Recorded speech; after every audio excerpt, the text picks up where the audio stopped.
They're seen as the muscle of the Russian military, feared for their brutality on the battlefield. Soldiers from Chechnya, fighting for President Vladimir Putin in Ukraine.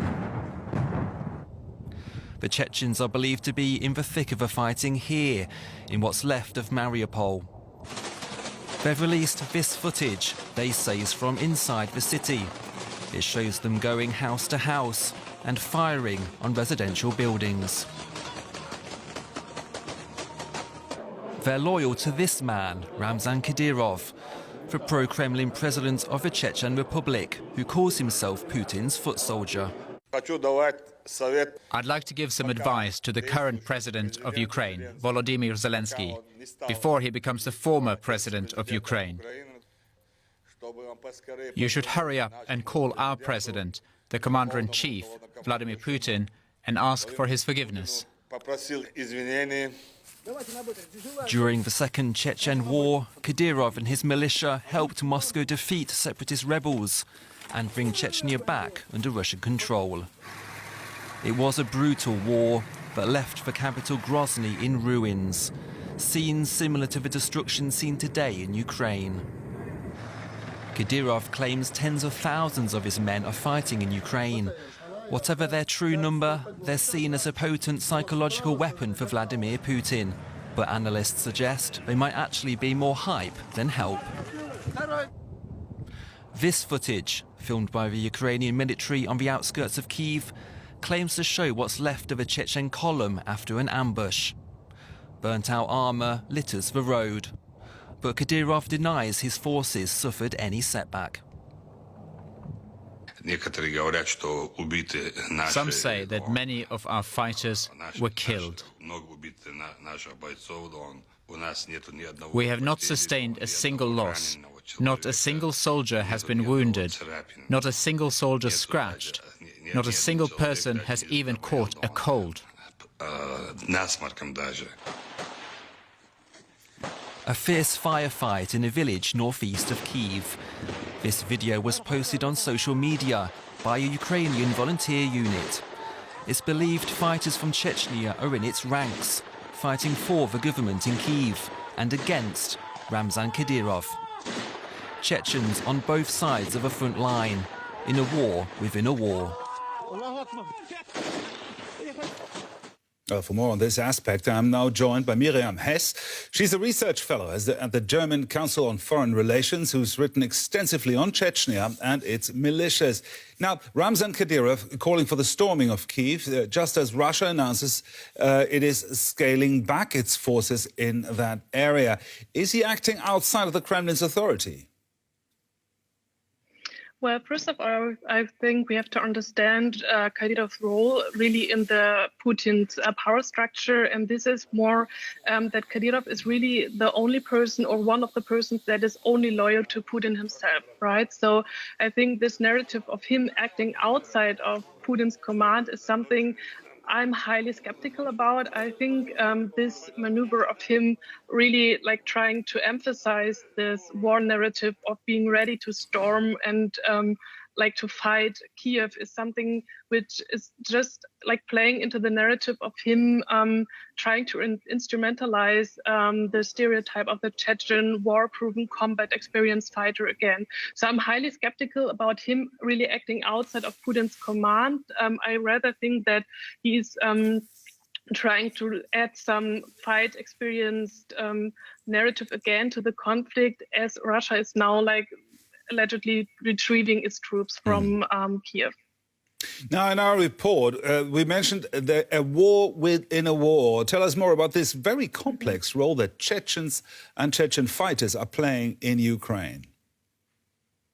Yes, I think Chechens living in exile, for example, in Europe, then trying to fight Russia on some kind of international battlefields is something that is not new. It is not new now. We also witnessed that not recently in Syria.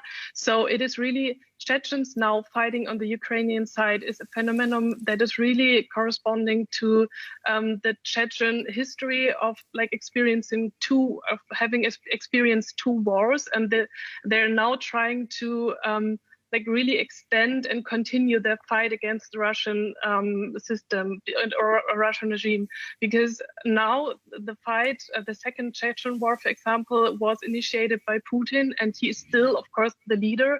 And what makes the Chechen narrative on the Ukrainian side now so more like conscious or aware for us is, or prominent for us, is that the war now is a war between Ukraine and Russia. And in Syria, for example, the Chechens were also very prominent and very present, but because this war was like more under the narrative of some kind of like jihad, we really not like took it as it was, meaning that the Chechens fighting on the Ukrainian side are really trying to continue the battle against Russia. On the Russian side, as you said already, there are the Kadyrovtsi, meaning this private military militia from Kadyrov, fighting on the Russian side and really trying to like be part of some kind of psychological warfare and to frighten Ukrainians into like really surrendering.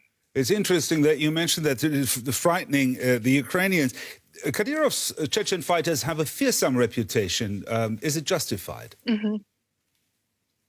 Well, it is hard to say that it's justified, because if we think about the history of Chechnya, there's not really like a situation in which the Chechens on Russian side could have proven themselves to be that combat experienced, right? Because the Chechens that are fighting now on the pro-Russian side are rather young, and the war is over not only for 2 years but a little longer. So there's not really like, there's no proof that they are really that fight and combat experienced. It is rather they're rather like really trained to secure protest and to like really secure any kind of political opposition within Chechnya. But it is really hard to like say, okay, so those are the guys within Ukraine we should really be afraid of, because there's no like no recent example where we could have really like seen their combat experience.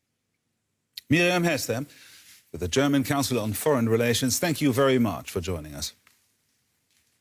Russia's pledge to reduce military operations around the Ukrainian capital, Kyiv, has been met with skepticism by the United States and Ukraine. They say Moscow is just repositioning troops and not withdrawing. Over in Ukraine's eastern region of Donetsk, held by Moscow-backed rebels, heavy shelling damaged apartments. And in Irpin, that's a suburb of Kyiv, Russian forces have been pushed back, leaving ruins behind. Well, Russia's pledge to reduce its operations around 2 Ukrainian cities came after peace talks between Russian and Ukrainian delegations in Istanbul. Ukraine has proposed that it is willing to become permanently neutral, but says it requires security guarantees from a group of nations. Another round of peace talks, but this time with first signs of progress. As Ukraine opens up to discuss adopting a neutral status, Russia promised to scale down operations. The Russian Defense Ministry has made the important decision to decrease military activity several-fold in the direction of Kyiv and Chernihiv, to increase mutual trust and create the necessary conditions for further negotiations. Negotiations that will be needed to increase trust, but in action and not in words, Ukraine's president stressed. Yes, we can say that the signals we hear from the talks are positive. But these signals can't silence the explosions of Russian shells. Of course, we see all of the risks. And of course, we don't see grounds to trust the words coming from representatives of the country that continues trying to destroy us. Russia's announcement was also met with skepticism in Washington. But I think we should be clear-eyed about the reality of what's happening on the ground, and no one should be fooled by Russia's announcements. We believe any movement of forces from around Kyiv is a redeployment and not a withdrawal, and the world should be prepared for a major offensive against other areas of Ukraine. Offensives that in the future should be stopped by other countries acting as security guarantors. An idea that Kyiv proposed in exchange for neutrality and in place of NATO membership. As peace talks gain momentum, there is now also another possibility on the horizon, a high-level meeting between both presidents. Now let's bring in DW correspondent Matthias Böllinger. He is in Kyiv. Matthias, Russia says it will drastically reduce its military activity near Chernihiv in the north and the capital Kyiv. What is your assessment from the situation on the ground there? Well, from what we're hearing, and I mean what we're hearing, the thunder we're hearing in the air, the shelling that we can hear, even here from the city center of Kyiv, fighting has not relented. It has, if anything, intensified. Of course, we cannot hear who has fired which rounds, and we also know that there has been an offensive by the Ukrainian army. But the fighting is, at this moment, going on, and what we have been hearing from officials in this suburb of Kyiv, Irpin, that the Ukrainian army claims to have reconquered, is that the place is still regularly shelled by the Russian army. On the other hand, it's also not clear what it means to reduce fighting. We know what it means to halt fighting, but how do we measure a reduction in fighting? It's never at the same intensity level anyway. So there are many questions about that, and there is also deep distrust here, not only from officials but also in the population. As far as this announcement is concerned, Russia has previously withdrawn or said it would withdraw its troops and then attacked afterwards. So we have to see what happens on the ground until we can make an assessment of that. Matthias, there have also been reports about intensified shelling in eastern Ukraine. What more can you tell us about that?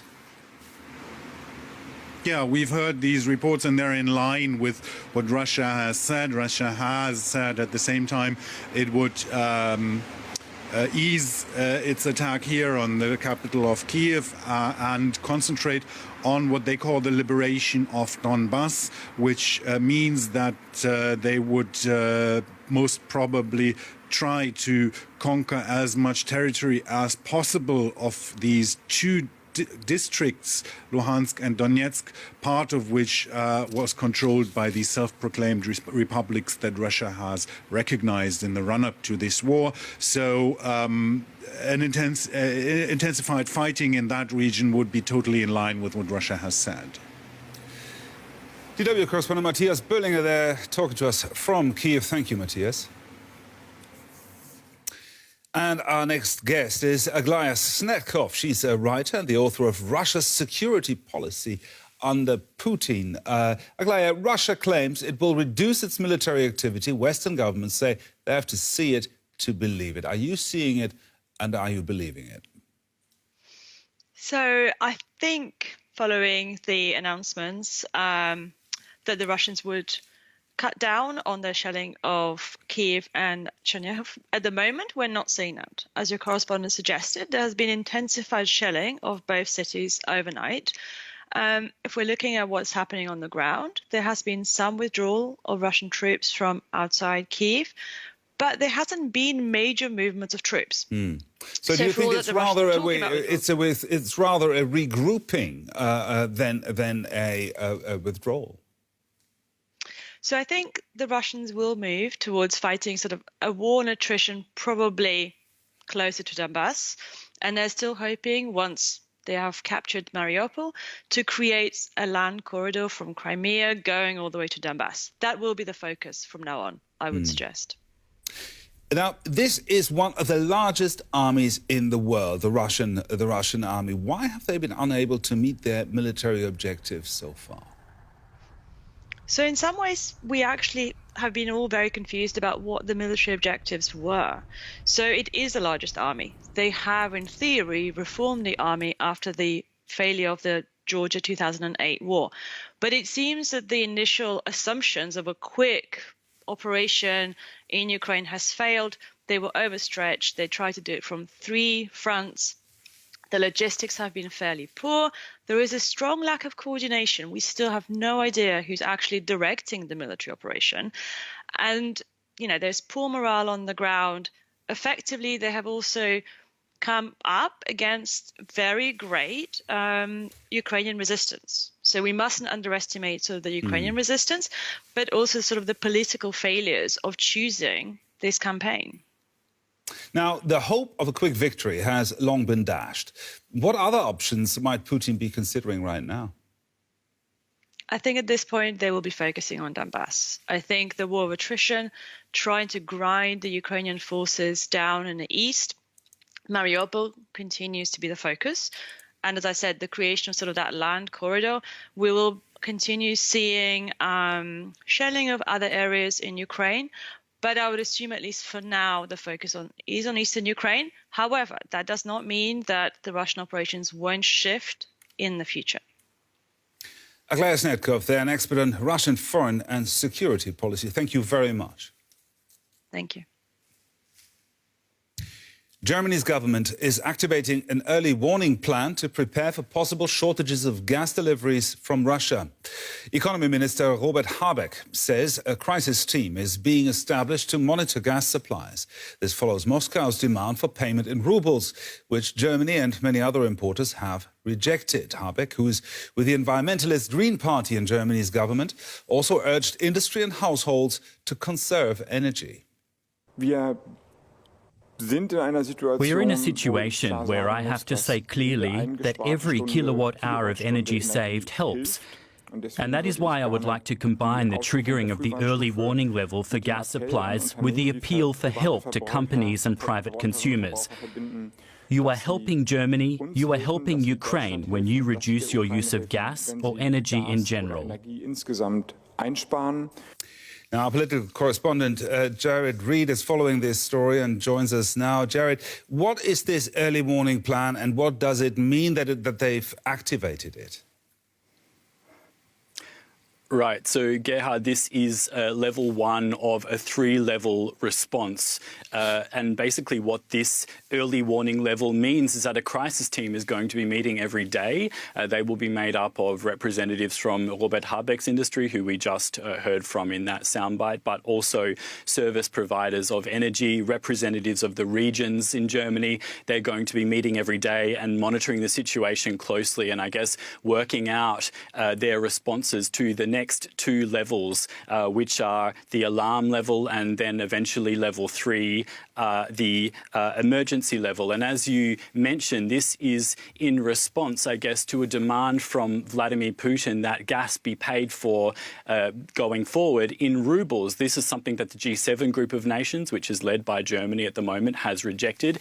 And in response, the Kremlin is due to announce on Thursday a set of rules for how it expects its energy, like gas, to be paid for going forward. So what has been set up today, I guess, is a precautionary response in response to this push by the Kremlin, because as countries like Germany, which are trying to reduce their energy reliance on Russia, they're not quite there yet. They need to work out what they will do in a more formal way if Russia does decide to stop supply. Now, Germany has repeatedly said it would not stop importing energy from Russia due to its dependence. But how concerned is Berlin right now that Moscow may shut off its gas supplies? Well, one of the underlying messages from Robert Habeck is that it's not in a kind of panic stations mode yet. There is enough gas for industry and consumers, and he kind of highlighted that what has been done today is a more precautionary sense. They are waiting, though, to see what these new rules are that are going to be unveiled on Thursday by Moscow. Robert Habeck said that as of now, Russia is fulfilling its contractual obligations. Germany, it must be stressed, can't immediately do without Russian gas, but it is working towards that. It's a goal, though, that's going to take a few years to achieve. But the government is saying there is no risk of immediate gas shortage. DW's Jared Reed there. Thank you very much, Jared.